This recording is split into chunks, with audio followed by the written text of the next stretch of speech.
Igitabo Intambara ikomeye, igice cya 11. Ubuhakanyi bw'ibikomangoma. Ubuhamya buruta ubundi bwigeze bubaho ku byerekeye ubugorozi bwabaye ubwakozwe n'abakristo b'ibikomangoma mu Budage mu rukiko rw'Ispire mu mwaka w'1529. Ubutwari, kwizera no gushikama kw'abo bantu b'Imana byahesheje abantu umudendezo wo kwishyira ukizana mu bitekerezo hashira imyaka magana menshi. Ubwo buhakanyi bwabo nibwo bwahesheje itorero rivuguruye izina ubuprotestani. Amahame y'iyo nyandiko niyo shingiro ry'ubuprotestani. Igihe cy'akaga gakomeye cyari gitahiye ubugorozi. Nubwo hari harabayeho itegeko ry'Uwomuzi riciraho iteka Luteri ko yataye umurongo w'amategeko kandi rimubuza kwigisha cyangwa kwemera amahame ye, kwihangana kw'abemeramana kwakomeje kugaragara mu gihugu. Uburinzi bw'Imana bwakomeje guhinyuza imbaraga yarwanyaga ubutumwa. Charles Quint yari yiyemeje kuzimangatanya ubugorozi, nyamara uko yazamuraga ukuboko kwe ngo akubite, yagiraga ikimukoma mu nkokora akabireka. Inshuro nyinshi cyane abantu bagiye batinyuka kurwanya ubupapa, bagiye bibona byanze bikunze mu ruhande rwo gutsindwa. Ariko igihe gikwiriye gisohoye, ubwo ingabo z'i Turukiya zari zikomotse ku mupaka y'Iburasirazuba, aho umwami w'Ubufaransa ndetse na papa batari banejejwe no gukomera k'umwami w'abami, bashoza intambara. Maze bibaye bityo, mu gihe urugamba rwari rukomeye mu bihugu, bituma ubugorozi bubona akito ko gukomera no kurushaho kwamamara. Ibyegera bya papa bifata umugambi wo guhagarika imipaka ngo bashyire hamwe barwanye abagorozi. Mu mwaka w'1526, urukiko rw'Ispire rwari rwarahaye umudendezo za leta mu byerekeye amadini kugeza ubwo inama nkuru yateranye. Ariko ubwo akaga kari kagaragaye bigatuma iyo nama iterana, umwami w'abami mu mugambi we wo kuzimya ubuyobe yongeye kubitegeka urukiko rw'Ispire mu mwaka w'1529. Bagombaga kubishoramo n'ibikomangoma mu buryo bw'amahoro bishobotse, kugira ngo bange rwose ubugorozi. Mu gihe ibyo byaba bidahagije, umwami w'abami Charles yari yiyemeje gukoresha intwaro. Abayoboke ba papa bumvise ibyo bibatera akanyamuneza, baza ari benshi Ispire, maze berekana ku mugaragaro urwango bafitiye abagorozi ndetse n'ababashyigikiye nka Melanchthon, bagira bati: twagizwe ibicibwa, dufatwa nk'ibishingwe muri iyi si, ariko Kristo yitaye ku bwoko bwe kandi azaburengera. Abo mu itorero rivuguruye bari barabujijwe kubwiriza ubutumwa ndetse no mu mazu yabo bwite, ariko abantu batuye Ispire bari bafite inyota y'ijambo ry'Imana nubwo bari barabibujijwe. Abantu ibihumbi byinshi bazaga buri gitondo n'umugoroba mu materaniro yo gusenga yari agikorerwa muri kiliziya y'umwepiskopi w'i Saxe. Ibyo byihutishije akaga. Abasirikare bakuru b'ibwami batangariza urukiko bavuga ko iteka ry'Ispire mu mwaka w'1526 ryaheshaga umudendezo w'idini, ariko kuko bimaze kugaragara ko ryateje umuvurungano, bitumye umwami w'abami arikuraho kubw'ububasha n'icyubahiro cye. Icyo cyemezo gifatiweho kandi giteye ubwoba kirakaza ababwirizabutumwa b'abakristo. Umwe muri bo agira ati: Kristo yongeye kujya mu maboko ya Kayafa na Pilato. Abanyaroma bongera kuba abantu babi cyane. Umwe muri abo bayoboke ba papa, Faber, avugana uburakari ati: Abaturukiya barusha ubwiza abaruteri, kuko byibura bo bubahiriza kwiyiriza ubusa, naho abaruteri ntibabyitaho. Niba bikwiye guhitamo ibyanditswe byera n'amakosa ya kera yamenyerewe mu itorero, ibya mbere nibyo bikwiriye kurekwa. Melanchthon ubwo yari mu giterane cy'abantu yagize ati: buri munsi Faber atera ibuye rishya ababwirizabutumwa. Kubahiriza imikorere y'amadini byari ikintu cyemewe, kandi ubuyobozi bw'ababwirizabutumwa bwari bwiyemeje kurwanirira uburenganzira bwabo. Luteri yari akiri igicibwa kuva igihe cy'iteka ry'Uwomuzi, ntiyashobora kugaragara mu rukiko rw'Ispire, ariko mu mwanya we yari ahagarariwe na bagenzi be na bamwe mu bakomeye Imana yari ihamagariye kumuburanira muri icyo gihe cy'akaga gakomeye. Igikomangoma Frederico w'i Saxe wabaye uwa mbere mu kurinda Luteri yari yarapfuye, ariko umuvandimwe we Yohani wamusimbuye yari yarakiriye ubugorozi n'umunezero, kandi nubwo yari umuyobozi w'umunyamahoro, yakoresheje imbaraga nyinshi n'ubutwari mu kurinda inyungu zose zo kwizera. Ku rundi ruhande, abapadiri basabye ubutegetsi bwa za leta bwayobotse ubugorozi ko bemera gucibwa urubanza mu ibanga n'ubupapa. Ku rundi ruhande, abagorozi basabaga umudendezo bari baremerewe mbere. Ntibashoboraga kwemera ko ubupapa bwigarurira izo leta zari zarakiriye ijambo ry'Imana n'umunezero mwinshi. Maze amaherezo, inama yemeza ko aho ubugorozi bwari butaragera, iteka ry'Uwomuzi rigomba kubahirizwa, kandi ko muri izo leta zakiriye ubutumwa niharamuka habaye akaga k'umuvurungano, nta bundi bugorozi buzongera kuhemerwa, nta ngingo zagiweho impaka zizasubira kuhigishwa, nta kizabuza kwizihiza misa, kandi ko nta mugatolika w'i Roma uzongera kuhahurira n'umuyoboke wa Luteri. Icyo cyemezo gitorwa n'imbaga nyamwinshi y'abari bagize inama kugira ngo bashimishe abapadiri n'ibyegera bya papa. Iyo iryo teka riza gushyirwa mu bikorwa, ubugorozi ntibwajyaga kugera aho bwari butaramenyekana cyangwa ngo bugire imbaraga aho bwari bumaze kugera. Umudendezo wo kubwiriza ubutumwa uba warakomwe mu nkokora. Nta kwihana kwajyaga kwemerwa. Ubwo abayoboke b'ubugorozi bari bategetswe kwicisha bugufi bakemera batazuyaje ayo mabwiriza n'ibyo batagomba gukora. Ibyiringiro by'abantu byasaga n'ibiyoyotse. Kugarura uburyo bwo gusenga bw'ubupapa byari bigiye kugarura byanze bikunze imigenzo n'imihango ya kera, noneho igihe kikagera vuba vuba cyo gusenya burundu umurimo n'ubundi wari warahungabanyijwe burundu n'agatsiko k'abakabya kwizera n'amacakubiri. Igihe itsinda ry'ababwirizabutumwa ryateranaga ngo rijye inama y'icyo bakora, bose bari bashobewe bakarebana gusa bibaza bati, twakora iki noneho? Ingaruka zikomeye zari zitegereje kwisuka ku isi. Mbese abayobozi bakuru b'ubugorozi bajyaga kwemera kubahiriza iryo teka? Aho byajyaga kuborohera kwishora mu nzira itari ibanogeye mu gihe kandi cy'akaga gakomeye? Mbega ukuntu byari biruhije kubona impamvu zituma baca bugufi bakemera. Abayoboke ba Luteri bari baremerewe ibikorwa byo gusenga. Ubwo burenganzira kandi bwari bwaremerewe n'abandi bemera nkabo, ariko bakaba mbere bari baragiye mu myizerere ivuguruwe. None se ibyo ntibyari bihagije? Izindi ngorane bajyaga kuzibukira biyemeza kwisubiraho ni izihe? Ni mu ruhe rugamba cyangwa ibindi bitazwi kunyuranya nabo byajyaga kubateza? Ninde uzi icyo ahazaza hashobora kumuzanira? Mureke twemere amahoro, dusingire ishami ry'umwelayo duhabwa na papa, maze dukire igisebe cyakomotse i Budage. Kubw'izo mpamvu zose abagorozi bibazaga, bashoboraga kuzishingikirizaho kugira ngo bahindure amatwara yabo, nyamara nyuma y'igihe gito bakaba bizaniye kurimbuka. Kubw'amahirwe bagerageza kwita cyane ku ihame ibyo byaba bishingiyeho, maze bashyira imbere kwizera kwabo. Iryo hame ryari irihe? Ryari uburenganzira ubupapa bwihaye bwo guhungabanya umutimanama w'abantu no kubabuza kwishyira ukizana kwabo.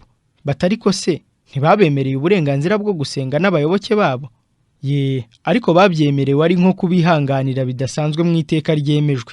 Ariko si uburenganzira.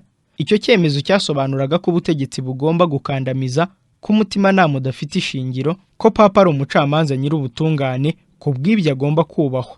Kwemera icyo gitekerezo byari ukwemera ko uburenganzira bw'idini bwashyiriweho umukono isakisi ivuguruye, kandi ko ku wundi mugabane umudendezo wo kwishyira ukizana no kwerekana kwizera kuvuguruye byari ibyaha bihanishwa gushyirwa mu nzu y'imbohe cyangwa gutwikwa.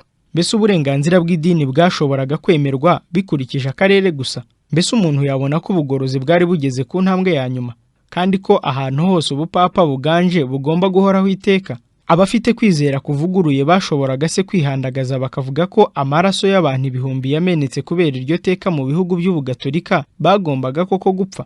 Icyo gihe byaba ari ukugambanira umurimo w'ibwirizabutumwa bwiza n'umudendezo w'ubukristo. Ahubwo bakwemera guhara igihugu cyabo, ibyubahiro ndetse n'ubuzima bwabo. Niko kuvuga bati, twanga iryo teka kuko mu bintu byo kubahiriza umutimanama gukurikiza ubwinshi bw'abantu si ngombwa. Abagize inama nshingamategeko bavuze ko Ubudage bugomba gutanga amahoro kugira ngo iteka ryo kubahana mu byo gusenga ritagira ikirihungabanya, kandi ko kurikuraho byateza imvururu n'amacakubiri mu bantu. Baravuga bati, inama ntifite ubundi bushobozi uretse kubahiriza umudendezo wo gusenga kugeza igihe cy'inama nkuru. Kurinda icyahungabanya umudendezo wo gusenga niyo nshingano ya leta, kandi aho niho ubushobozi bwayo bugarukira mu byerekeye idini. Ubutegetsi bwa leta bwose bw'icyo gihe bugerageza kugoreka no kuremereza amategeko y'idini bwabaga butatiye amahame y'ukuri. Kubw'ibyo rero imfura z'ababwirizabutumwa zabyanze mu kinyabupfura. Abayoboke ba papa biyemeza noneho guhana bihanukiriye icyo bitaga kwikomeza mu mutwe. Batangirira mu guteza amacakubiri mu bayoboke b'ubugorozi no gucecekesha abanyantege nke. Abayobozi b'imidugudu yigenga bararikirwa kuza mu nama kugira ngo babemeze kwifatanya nabo muri icyo cyemezo. Mbere yo kubyemera basaba igihe, ariko bibi by'ubusa. Mu gihe batoreraga icyo cyemezo, abageze hafi cya kabiri bose bajya mu ruhande rw'abagorozi. Abatemeye guhara uburenganzira bwabo bwo gusenga n'umudendezo wo gutekereza ku giti cyabo bari bazi neza ko uko kwanga kwajyaga kubazanira ahazaza hatari heza, kuko bazanegurwa bagasuzugurwa ndetse bakabarenganya. Umwe mu ntumwa yagize ati, igikwiriye ni uguhakana ijambo ry'Imana, bitaba ibyo ni ugutwikwa. Umwami Frederico wari uhagarariye umwami w'abami mu nama abona ko iteka rizateza amacakubiri akomeye niba batabashije kwemeza ibikomangoma kuryemera no kurishyigikira. nuko agerageza gukoresha uburyo bushobotse bwose mu mahoro ngo abemeze, azi neza ko aramutse akoresheje imbaraga mu bantu nk'abo ahubwo byabatera kurushaho kubikomeraho. Abasaba kwemera iteka, abizeza rwose ko kuryemera ari byo byiza kuko byashimisha umwami w'abami. Ariko abo bantu b'indahemuka bari bazi ubutegetsi bukomeye buruta ubw'ibikomangoma by'isi ubwo ari bwo. Nuko baramusubiza bati, tuzakomeza kubaha umwami w'abami mu bintu byose bishobora kuzana amahoro kandi bihesha Imana icyubahiro. Mu maso y'abagize inama, umwami atangaza ko iteka rigiye gushyirwa mu mategeko y'ubutegetsi, rigatangazwa mu nyandiko zikwirakwizwa hose mu gihugu, kandi ko icyo umugorozi n'inshuti ze bashigaje gukora ari ukwemera kwicisha bugufi bakayoboka icyemezo cy'abantu nyamwinshi. Amaze kuvuga atyo asohoka mu nteko adahaye amahirwe na make abagorozi ngo bagire icyo basubiza. Byabaye iby'ubusa kumwoherereza bamwingingira kugaruka kuko yabashubije irya nyuma ababwira ati, ibyo ni ikintu cyarangiye, igisigaye ni uko bisubiraho gusa. Umugabane umwe w'abantu b'ibyegera by'umwami bari bazi neza ko ibikomangoma by'abakristo byemeye inyandiko z'ibyanditswe byera nk'aho ari zo nkuru zikwiriye kubahwa kuruta amategeko n'ibyifuzo by'abantu, kandi bari bazi ko kwemera ayo mahame bishobora guhirika ubutegetsi bwa papa. Nyamara kuko abantu benshi muri icyo gihe bitaga ku bigaragara gusa, kubwo kwishakira kurebwa neza, baratinyukaga bakavuga ko uruhande rw'abagorozi ari ruto nta ngufu, mu gihe uruhande rw'ubupapa ari rwo rufite ingufu. Iyo abagorozi bajya guhabwa uburyo bwo kuvuga, ntibari kuba abanyantege nke nk'uko abapapa babitekerezaga. Nyamara nubwo bari bake mu mubare kandi batumvikana n'ubupapa, bari bafite isoko ikomeye y'imbaraga. Ijambo ry'Imana ni ryo mucamanza w'icyemezo cy'inama, kandi umwami w'abami akaba n'umukiza niwe mucamanza mukuru w'umwami w'abami w'Ubudage. Nk'uko Ferdinand atemeye kugira icyo avuga kuri uko kwemezwa n'umutimanama, ibikomangoma byiyemeje kugira icyo bikora adahari no kwereka inteko batajuyaje uburakari bwabo. Inyandiko ikomeye cyane kandi idasanzwe irategurwa maze ishyikirizwa inama imbere y'Imana, umuremyi wacu wenyine, Imana idahinduka kandi umukiza w'abantu uzatubera umucamanza igihe nikigera, n'imbere y'abantu n'ibiremwa byose. Dukoresheje iyi nyandiko duhakanye ko tutazemera cyangwa ngo twifatanye uko byamera kose, ari twe cyangwa abacu n'abadukomokaho, iteka ryemejwe cyangwa ibintu ibyo ari byo byose binyuranyije n'ubushake bw'Imana n'ijambo ryayo n'umutimanama wacu kubwo gukiza ubugingo bwacu. Twavuga iki? Niba twemeye iteka nk'iryo rinyuranyije n'ijambo ry'Imana kandi Imana ihamagarira umuntu kuyimenya, twaba tudafite umudendezo wo kwakira impano yo kumenya Imana. Nta nyigisho zakitwa iz'ukuri niba zigisha ibinyuranye n'ijambo ry'Imana. Imana itubuza kugira izindi nyigisho zigishwa kuko ijambo ryayo ubwaryo ryisobanura, umurongo umwe ugasobanurwa n'indi mirongo isobanutse neza.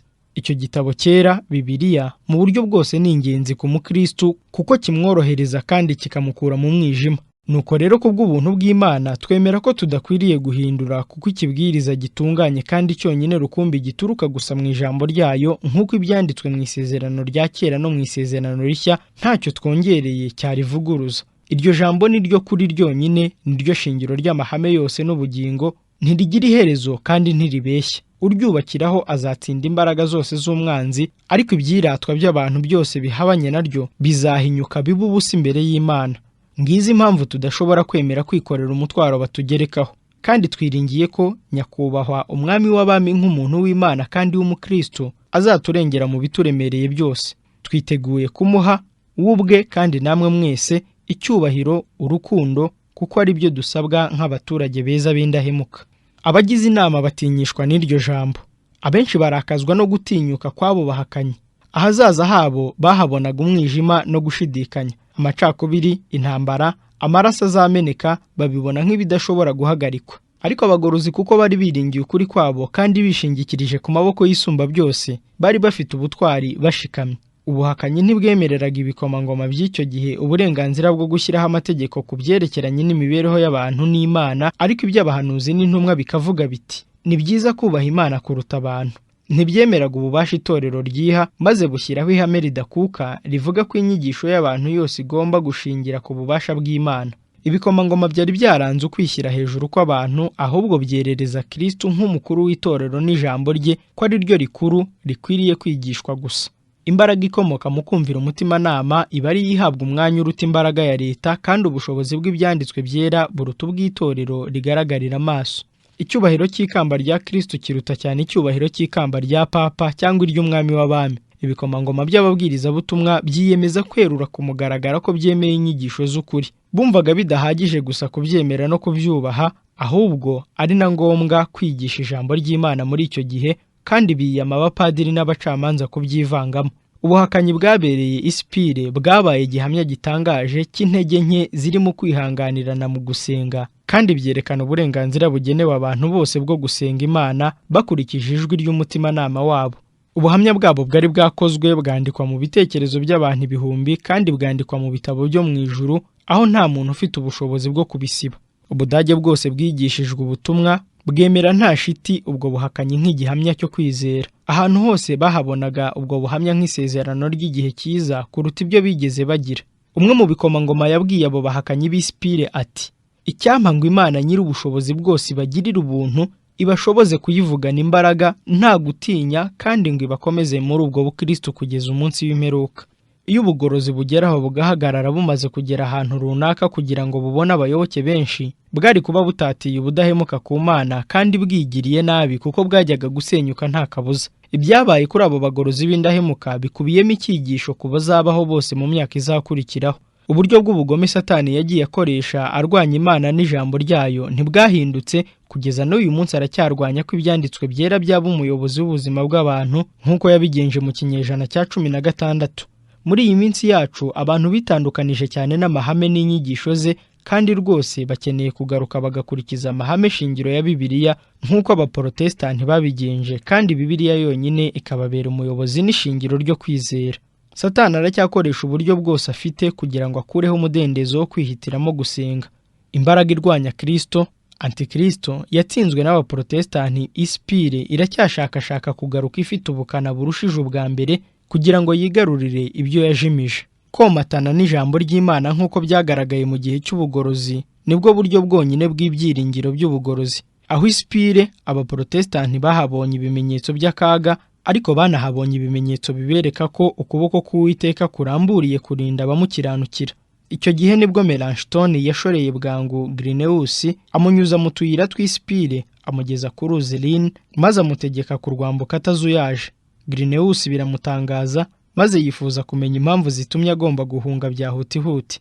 Melanchthon aramusubiza ati: "Umusaza ufite ishusho idasanzwe w'umunyacyubahiro kandi ntashoboye kumenya uwo ari we, yansanze arambwira ati." Mu kanya gato Ferdinand arohereza abasirikare bo gufata Grineus. Melanchthon rero yashakaga ko inshuti ye yakizwa no kwambuka uruzi aho abanzi be batazi ko yaba ari. Igihe yamubonaga amaze kugera hakurya yaranezerewe, aravuga ati: "Imana ishimwe ko ucitse imitego y'abagome bahora banezezwa no kuvusha amaraso y'abatariho urubanza." Grineus yari yaragiranye ubushuti n'umudokiteri w'ubupapa ufite impano zitangaje, ariko yumvise kimwe mu bibwirizwa bye aramusanga amwingingira kutishora mu ntambara irwanya ubutumwa bwiza. Uwo muyoboke w'umupapa ntiyamwereka uburakari bwe, ariko yihutira gusanga umwami amusaba uburenganzira bwo gufata uwo muprotesitanti.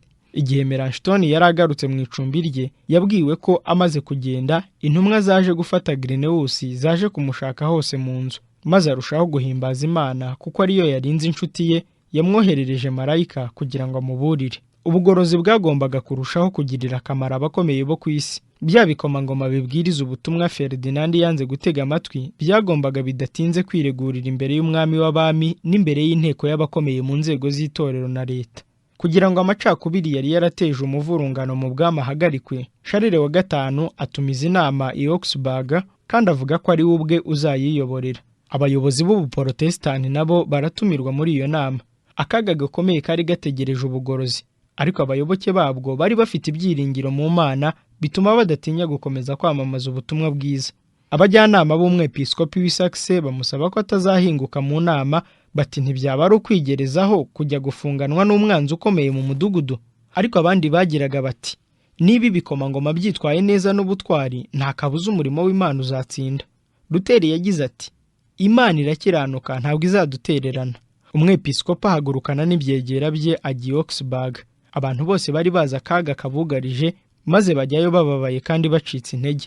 Ariko Luteri arabaherekeza agera i Coburg, abakomeresha kwizera kwe aririmba indirimbo ihimbaza Imana yahimbye mu gihe cy'urugendo ati: "Imana niyo murengezi." Mu kumviriza injyana y'uwo muzika, ibyari bibabaje byabavagamo, imitima igasubizwamo intege. Ibikomangoma byayobotse ubugorozi byari byiyemeje gutegura inyandiko igaragaza mu buryo burambuye ingingo zishyigikiye kwizera kwabo bifashishije ibihamya bivuye mu byanditswe byera kugira ngo babyereke inama uwo muri mushinga wa Luteri na bagenzi be. Iyo nyandiko imaze gutegurwa yemerwa n'abaporotesitanti nk'igihamya cyo kwizera kwabo, maze bateranira hamwe kugira ngo bayishakire izina ry'ingenzi. Icyo gihe cyari igihe gikomeye ku baporotesitanti. Abagorozi bitaga cyane ku kwirinda kuvanga iby'umurimo wabo n'ibibazo bya politike, bakabona ko ubugorozi butagombye kugira ikindi buhindura mu bantu kidakomotse mu ijambo ry'Imana. Ubwo bari bagiye gushyira umukono kuri iyo nyandiko y'ubuhamya, Melanchthon yitambikamo aravuga ati, ibi bireba bize iby'iyobokamana n'abagabura gutanga iyi nyandiko, naho abandi mubarekera ibindi bihe bikomeye bizaza kuri iyi si. Umwepiskopi aramusubiza ati, iby'Imana ishaka aba ari byo bibaho. Ntimumpeze kuko niyemeje gukora ibyo mbona ko bitunganye, ntitaye ku ikamba ryanjye. Niteguye guhamya Umukiza.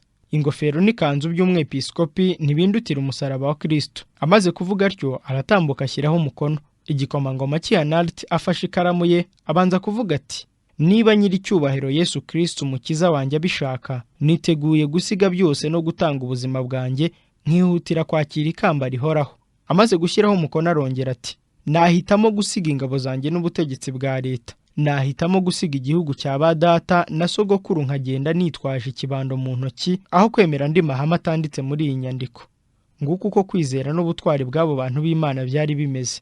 Umunsi wo kubonana n'umwami w'abamuragira, Charles Quint yari yicaye ku ntebe y'ubwami azengurutswe n'ibyegera bye n'ibikomangoma, yakira abo baporotesitanti. Ubuhamya bwo kwizera kwabo busomerwa imbere y'inama. Muri iryo teraniro ry'abantu, ubutumwa bwiza buravugwa n'amakosa y'itorero rya Papa arerekanwa. Uwo munsi wahawe izina riwukwiriye ngo umunsi mukuru w'ubugorozi, umwe mu minsi myiza yabayeho mu mateka y'ubukristo ndetse no mu bantu. Hari hashize imyaka runaka, umupadiri w'Wittenberg yitabye wenyine urukiko rw'i Worms. None ubu bwo hari hitabye ibikomangoma n'abakomeye bo mu gihugu. Luteri yari yarabujijwe kwitaba i Augsburg, ariko ntibyatumye atahaba kubw'amagambo ye n'amasengesho. Yaranditse ati, mfite umunezero mwinshi kubwo kugira amahirwe yo kubaho mu gihe cya Kristo, yererezwa mu ruhame n'abanyacyubahiro bahamya kwizera kwabo mu nteko y'abantu. Ibyo biruzuza ibivugwa n'ibyanditswe byera, ngo nzavugira imbere y'abami ibyo wahamije, ne gukorwa n'isoni. Mu gihe cya Pawulo, ubutumwa bwamufungishije bwajyanywe mu bikomangoma n'abakomeye mu midugudu y'ibwami mu buryo busa n'ubu. Nanone muri iki gihe, iby'umwami w'abami yabuzanije kwigisha kuri alitari byigishijwe mu bundi buryo mu ngoro y'umwami, inyigisho abantu benshi bibwiraga ko zidakwiriye no kwigishwa abantu boroheje cyane mu rugo mu buryo butangaje, zarimo kwigishwa kandi zitegewe amatwi n'abanyabwenge n'ibyegera by'umwami. Abami n'ibyegera nibo bari bateze amatwi, kandi ibikomangoma byambaye amakamba ku mitwe nibo bari ababwiriza, maze ikibwirizwa cyari ubutumwa bw'ukuri bw'Imana. Umwanditsi yagize ati, kuva igihe cy'intumwa ntihigeze habaho umurimo w'ingenzi cyangwa ubuhamya bw'ingirakamaro nk'ubwa Yesu Kristo. Umwepiskopi umwe yigeze avuga ati, ibyo Luteri yavuze byose ni ukuri, ntidushobora kubihakana. Wabona impamvu zo guhinyuza iby'igikomangoma n'abantu be bemera. Ibyo byabajijwe na Bavieri, igikomangoma gikuru, abaza Dr. Eck. Nuko Dr. Eck aramusubiza ati, ntibishoboka ku nyandiko z'abakurambere n'abahanuzi, ariko birashoboka ku nyandiko za bapadiri n'inama. Icyo gikomangoma gikuru kiramusubiza kiti, ndabyumva neza icyo ushaka kuvuga. Abaruteri ku bwanyu bakurikiza ibyanditswe, naho twe turi ku ruhande. Ibikomangoma bimwe byo mu Budage byemera kwakira kwizera k'ubuprotesitanti. Umwami w'abami ubwe nawe aza kwemeza ko inyandiko z'ubuprotesitanti ari iz'ukuri.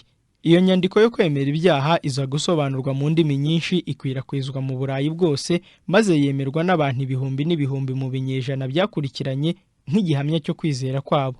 Imana ntijyihana abagaragu bayo bayikorera bakiranuka mu murimo. Mu gihe abatware n'abafite ubushobozi n'imyuka mibi yo mu kirere cyo mu ijuru ikoraniye hamwe kubarwanya, Imana ntiyibagirwa abagaragu bayo. Iyaba amaso yabo yahwezaga, bajyaga kubona ibihamya bigaragaza yuko Imana iri kumwe nabo kandi bafasha nk'uko yabigiriye abahanuzi ba kera. Igihe umugaragu w'umuhanuzi Elisa yasabye shebuja kureba ubwinshi bw'abanzi bari babugarije bababujije amahoro, umuhanuzi yasenze Uwiteka ati, Uwiteka, ndakwinginze muhumura amaso arebe. Arareba, abona umusozi wuzuye amafarashi n'amagare by'umuriro bigose Elisa. Ingabo zo mu ijuru zari zigose umuntu w'Imana ngo zimurinde. Uko niko abamarayika barindaga abagaragu b'Imana mu gihe cy'ubugorozi. Rimwe mu mabwiriza Luteri yabujijwe gukoresha ni uko atagombaga gukoresha imbaraga kugira ngo arwanirire ubugorozi cyangwa ngo yitwaze intwaro. Iyo yabonaga ubutumwa bwiza bwakirwa kandi buvugwa n'ibikomangoma by'ibwami byaramunezezaga, ariko igihe batekerezaga kurema ishyirahamwe hagati yabo, yarababwiye ati,